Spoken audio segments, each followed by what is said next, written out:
Puji Tuhan. Haleluya. Selamat pagi. Salam jumpa bersama YouTube channel GPD Philadelphia Karakom ini. Bapak Ibu yang diberkati oleh Tuhan, sama-sama kita memuji menyembah Tuhan dalam ibadah subuh ini. Sebelum kita mengawali segala sesuatu dalam kehidupan kita untuk hari ini, kita angkat satu pujian untuk mengawali. Masuk ke hadirat-Mu di tempat kudus-Mu, Tuhan. Tiada kata-kata selain puji dan sembah.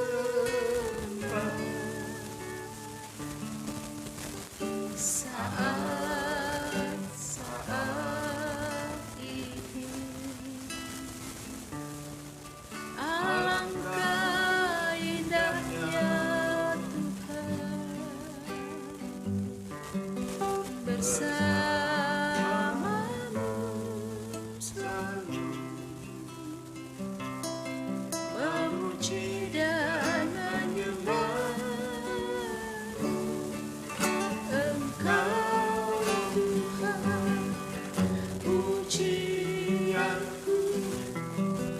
Engkau Tuhan, kemuliaan-Mu, kekudusan-Mu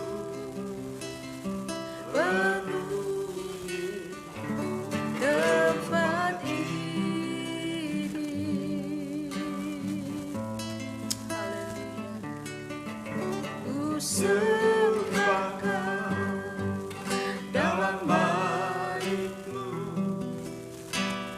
tersungkur di kaki-Mu, hingga kemuliaan-Mu kan nyata dalamku. Terima kasih.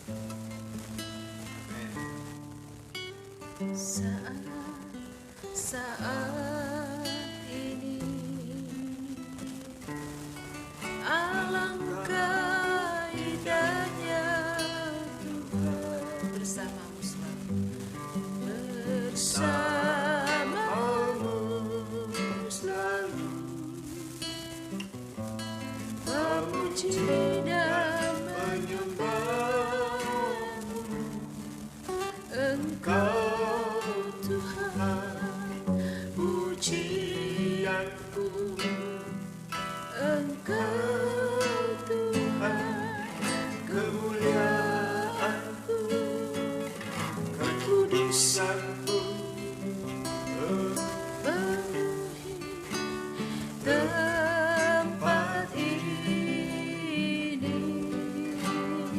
Amin. Ku sembah Kau dalam bait-Mu, tersungkur di kaki-Mu, hingga kemuliaan-Mu kan nyata, hingga kemuliaan-Mu kan nyata, hingga kemuliaan-Mu kan nyata dalamku. Haleluya. Hadirat-Mu. Haleluya. Menyembah dan memuji Tuhan. Menyembah. Kerinduan kami Tuhan, dengan hati yang tulus, hati yang disucikan. Terima kasih buat kebaikan kasih-Mu Bapa. Kami sujud menyembah-Mu,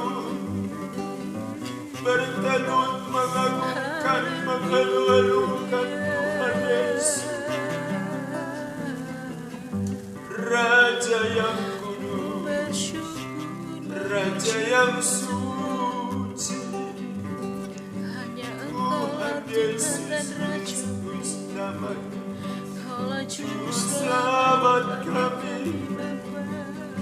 pemimpin guru dan gembala yang menggembalakan kami. Haleluya, Yesus, haleluya, haleluya.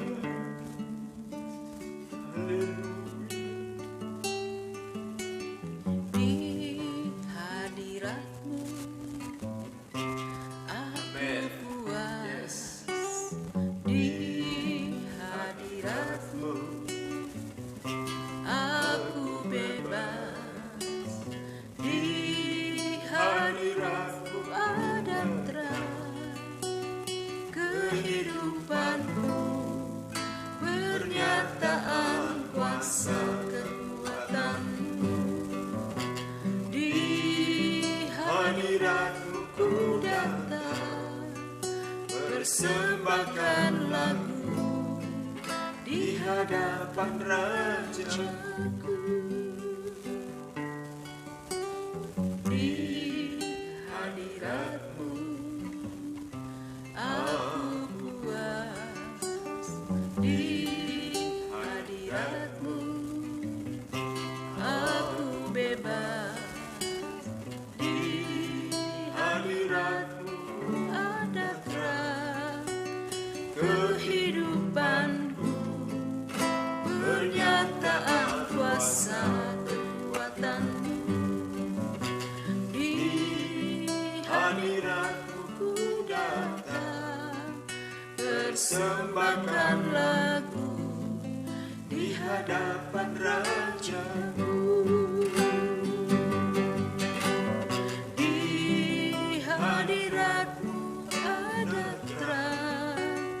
Kehidupanku pernyataan kuasa kekuatan-Mu. Di hadirat-Mu ku datang, persembahkan lagu di hadapan Rajaku.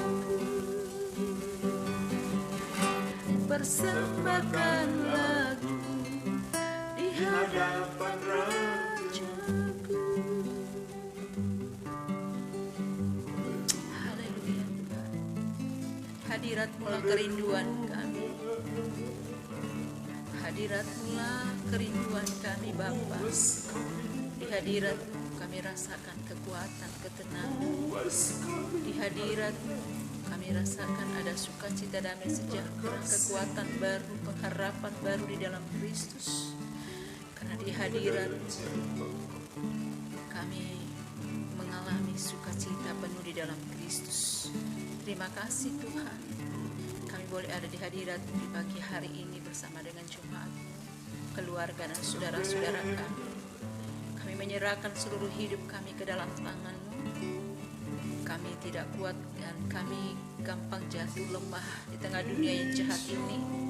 Tapi ada di hadirat-Mu lah kami mengalami kemenangan yang besar di dalam Kristus. Karena Yesuslah kemenangan kami, sumber kekuatan dan pengharapan kami. Terima kasih Tuhan, Kau hadir di hati hidup kami dan terus memimpin, menuntun seluruh hidup kami, membaharui kami, dan terus menyatakan kemuliaan kebesaran-Mu dalam hidup kami. Pegang tangan kami Roh Kudus, pimpin kami terus di tengah-tengah dunia ini, untuk kami terus berjalan di dalam kebenaran, dalam terang kasih-Mu, di dalam terang firman-Mu. Kuduskan seluruh hidup kami Bapa. Kami siap sambut firman-Mu di pagi hari ini. Berkat-Mu, urapan-Mu tercurah bagi kami semua, terkhusus bagi keluarga saudara-saudara kami, jemaat-Mu, pemirsa setia kami, anak-anak Tuhan, hamba-hamba-Mu dimanapun berada. Terima kasih Bapa yang baik, Tuhan yang kudus. Di dalam nama Yesus kami sambut sabda-Mu Tuhan. Haleluya, haleluya, amin. Kita baca dalam Matius pasal 27, 5 ayat secara bergantian per orang kita akan baca. Saudara-saudara yang menonton siapkan Alkitabmu dan simak pembacaan itu, sehingga kita bertemu dengan Tuhan melalui ayat-ayat, kalimat-kalimat perkataan Tuhan Yesus. Saya baca dalam nama Tuhan Yesus Kristus, Matius pasal 27, judul perikopnya, Yesus diserahkan kepada Pilatus, kematian Yesus. Ketika hari mulai siang, semua imam kepala dan tua-tua bangsa Yahudi berkumpul dan mengambil keputusan untuk membunuh Yesus. Mereka membelenggu dia lalu membawanya dan menyerahkannya kepada Pilatus, wali negeri itu. Pada waktu Judas yang menyerahkan dia melihat bahwa Yesus telah dijatuhi hukuman mati, menyesallah ia. Lalu ia mengembalikan uang yang 30 perak itu kepada imam-imam kepala dan tua-tua, dan berkata, aku telah berdosa karena menyerahkan darah orang yang tak bersalah. Tetapi jawab mereka, apa urusan kami dengan itu? Itu urusanmu sendiri. Maka ia pun melemparkan uang perak itu ke dalam bait suci, lalu pergi dari situ dan menggantung diri. Imam-imam kepala mengambil uang perak itu dan berkata, tidak diperbolehkan memasukkan uang ini ke dalam peti persembahan, sebab ini uang darah. Sesudah berunding, mereka membeli dengan uang itu tanah yang disebut tanah tukang periuk untuk dijadikan tempat kuburan orang asing. Itulah sebabnya tanah itu sampai pada hari ini disebut tanah darah. Dengan demikian genaplah firman yang disampaikan oleh Nabi Yeremia. Mereka menerima 30 uang perak, yaitu harga yang ditetapkan untuk seorang menurut penilaian yang berlaku di antara orang Israel. Dan mereka memberikan uang itu untuk tanah tukang periuk, seperti yang dipesankan Tuhan kepada Yesus di hadapan Pilatus. Lalu Yesus dihadapkan kepada wali negeri, dan wali negeri bertanya kepadanya, engkaukah raja orang Yahudi? Jawab Yesus, engkau sendiri mengatakannya. Tetapi atas tuduhan yang diajukan imam-imam kepala dan ahli-ahli Taurat dan ketua-tua terhadap dia, ia tidak memberi jawab apapun. Maka kata Pilatus kepadanya, tidakkah engkau dengar betapa banyaknya tuduhan saksi-saksi ini terhadap engkau? Tetapi ia tidak menjawab suatu kata pun, sehingga wali negeri itu sangat heran. Telah menjadi kebiasaan bagi wali negeri untuk membahas. Dan pada waktu itu ada dalam penjara seorang yang terkenal kejahatannya, yaitu Yesus Barabas. Karena mereka sudah berkumpul di sana, Pilatus berkata kepada mereka, siapa yang kamu kehendaki kubebaskan bagimu? Yesus Barabas atau Yesus yang disebut Kristus? Ia memang mengetahui bahwa mereka telah menyerahkan Yesus karena dengki. Ketika Pilatus sedang duduk di kursi pengadilan, istrinya mengirim pesan kepadanya, jangan engkau mencampuri perkara orang benar itu, sebab karena dia aku sangat menderita dalam mimpi tadi malam. Tetapi oleh hasutan imam-imam kepala dan tua-tua, orang banyak bertekad untuk meminta supaya Barabas dibebaskan dan Yesus dihukum. Wali negeri menjawab dan berkata kepada mereka, siapa di antara kedua orang itu yang kamu hendak dibebaskan bagimu? Kata mereka, Barabas. Kata Pilatus kepada mereka juga berkata, apakah yang harus diperbuat dengan Yesus yang disebut Kristus? Mereka semua berseru, dia harus disalibkan. Katanya, tetapi kejahatan apakah yang telah dilakukannya? Namun mereka makin keras berteriak, dia harus disalibkan. Ketika Pilatus melihat bahwa segala usaha akan sia-sia, malah sudah mulai timbul kekacauan, ia mengambil air dan membasuh tangannya di hadapan orang banyak dan berkata, aku tidak bersalah terhadap darah orang ini, itu urusan kamu sendiri. Dan seluruh rakyat itu menjawab, biarlah darahnya ditanggungkan atas kami dan atas anak-anak kami. Lalu ia membebaskan Barabas bagi mereka, tetapi Yesus disesahnya lalu diserahkannya untuk disalibkan. Yesus diolok-olokkan. Kemudian serdadu-serdadu wali negeri membawa Yesus ke gedung pengadilan, lalu memanggil seluruh pasukan berkumpul sekeliling Yesus. Mereka menanggalkan pakaiannya dan mengenakan jubah ungu kepadanya. Mereka menganyam sebuah mahkota duri dan menaruhnya di atas kepalanya, lalu memberikan dia sebatang bulu di tangan kanannya. Kemudian mereka berlutut di hadapannya dan mengolok-olokkan dia. Katanya, salam hai Raja orang Yahudi.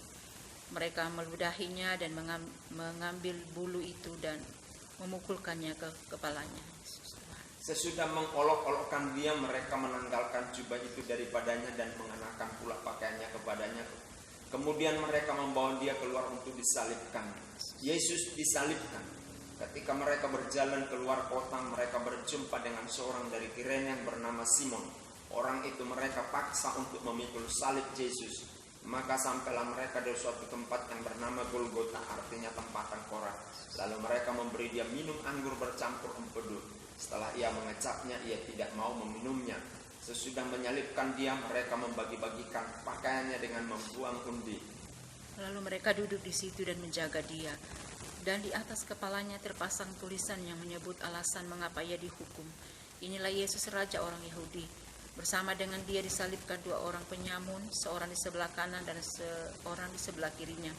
Orang-orang yang lewat di sana menghujat dia dan sambil menggelengkan kepala. Mereka berkata, "Hai engkau yang mau merubuhkan bait suci dan mau membangunkannya kembali dalam 3 hari. Selamatkanlah dirimu jika engkau anak Allah, turunlah dari salib itu." Demikian juga imam-imam kepala bersama ahli-ahli Taurat dan tua-tua mengolok-olokkan dia dan berkata kepada mereka, "Orang lain ia selamatkan, tetapi dirinya sendiri tidak dapat ia selamatkan. Ia Raja Israel, baiklah ia turun dari salib itu dan kami akan percaya kepadanya. Ia menaruh harapannya kepada Allah, baiklah Allah menyelamatkan dia jikalau Allah berkenan kepadanya. Karena ia telah berkata, aku adalah anak Allah." Bahkan penyamun-penyamun yang disalibkan bersama-sama dengan dia mencelanya demikian juga. Yesus mati mulai dari jam 12 kegelapan meliputi seluruh daerah itu sampai jam 3. Kira-kira jam 3 berserulah Yesus dengan suara nyaring, "Eli, Eli lama sabachthani," artinya, "Allahku, Allahku, mengapa engkau meninggalkan aku?" Mendengar itu beberapa orang yang berdiri di situ berkata, "Ia memanggil Elia." Dan segeralah datang seorang dari mereka. Ia mengambil bunga karang, mencelupkannya ke dalam anggur asam, lalu mencucukkannya pada sebatang bulu dan memberi Yesus minum. Tapi orang-orang lain berkata, "Jangan, baiklah kita lihat apakah Elia datang untuk menyelamatkan dia." Yesus berseru pula dengan suara nyaring lalu menyerahkan nyawanya. Dan lihatlah tabir bait suci terbelah 2 dari atas sampai ke bawah, dan terjadilah gempa bumi, dan bukit-bukit batu terbelah, dan kuburan-kuburan terbuka, dan banyak orang kudus yang telah meninggal bangkit.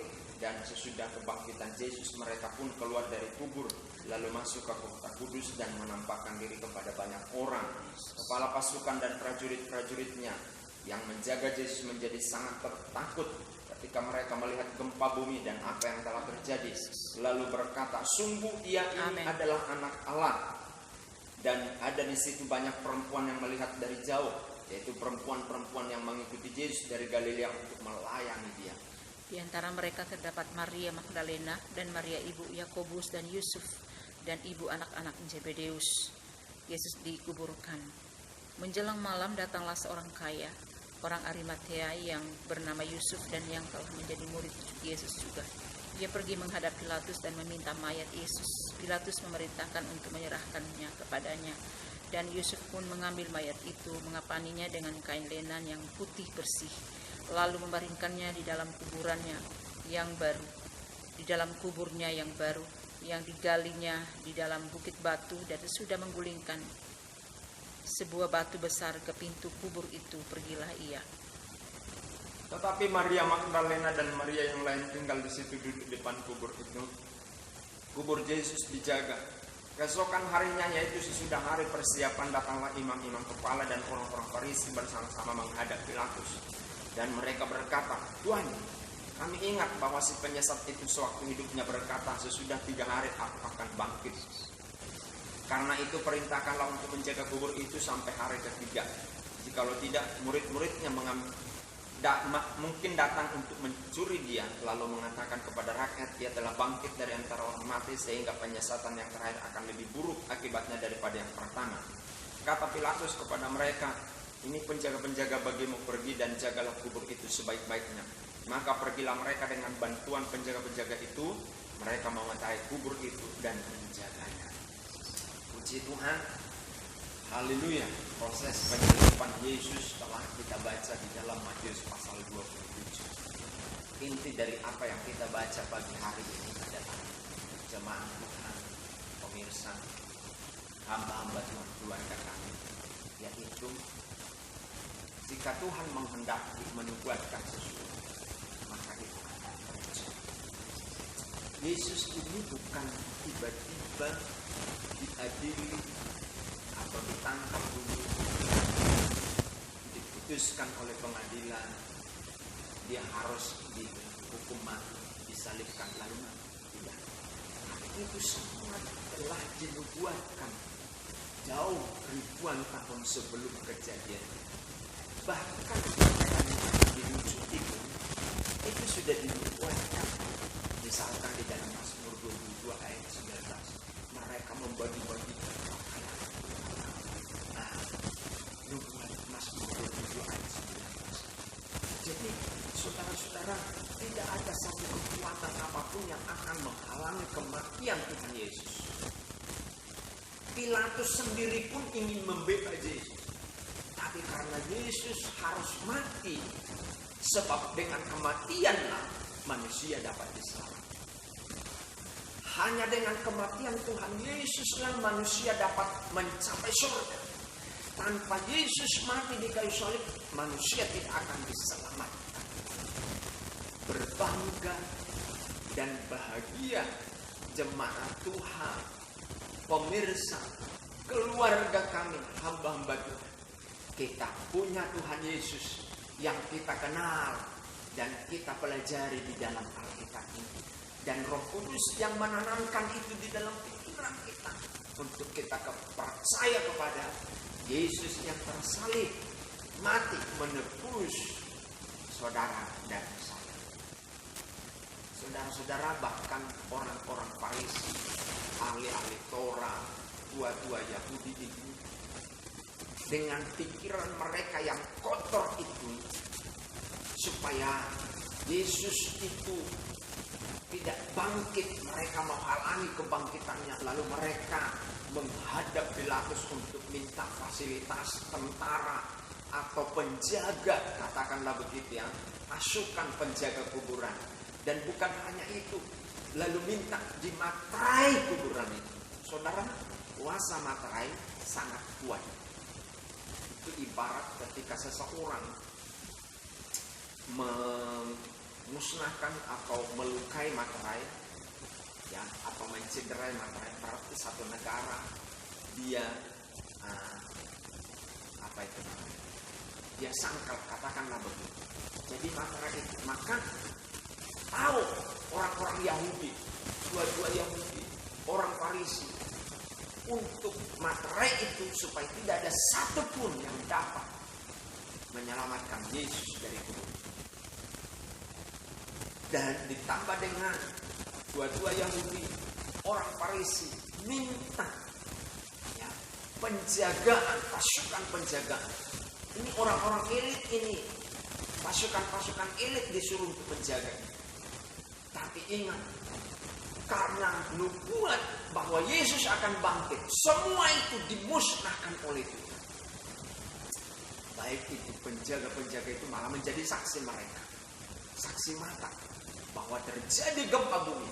Jadi bumi saja tunduk kepada kekuasaan Tuhan Yesus yang mati di sana. Terjadi gempa bumi, tabir di bait Allah robek, terbelah dua.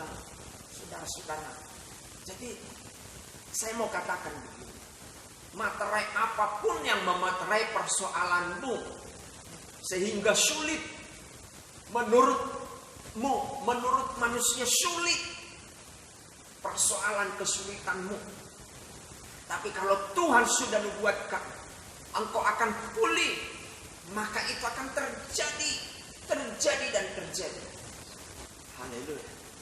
Saudara-saudara, saya mau katakan ini kepada saudara. Mari ikutlah Tuhan. Percayalah kepada Tuhan Yesus. Engkau akan selamat oleh karena Yesus Kristus yang sudah mati, tersalib untuk menebus. Karena itu adalah nubuat. Oleh dan percaya menerima darah Tuhan Yesus yang mati di kayu salib, maka engkau akan diselamatkan masuk kerajaan Tuhan. Haleluya. agama tidak menyelamatkan. Ya, yang menyelamatkanmu adalah anugerah Yesus Kristus yang mati dan engkau percaya kepadanya. Haleluya. Itulah kredo yang diajarkan oleh Martin Luther, Calvinis, bahwa kita dapat selamat oleh karena anugerah, iman, dan Alkitab. Haleluya. Saudara-saudara yang dikasihi oleh Tuhan, saya mengajak saudara, seberat, sesulit apapun persoalan, ingat, Tuhan punya kehendak. Engkau dipulihkan, itu tidak akan terjadi sulitnya, tapi akan dipulihkan Tuhan masalah. Tuhan memberkatimu dan kita akan masuk di dalam doa. Haleluya. Haleluya. Terima kasih Tuhan. Terima kasih Tuhan. Haleluya. Tuhan Yesus tidak berubah, tidak berubah, tidak berubah. Tuhan Yesus tidak berubah, tak berubah selama-lamanya. Tuhan Yesus. Tuhan Yesus tidak berubah, tidak berubah, tidak berubah. Tuhan Yesus tidak berubah, tak berubah selama-lamanya. Haleluya, haleluya, haleluya, haleluya, haleluya, haleluya, haleluya.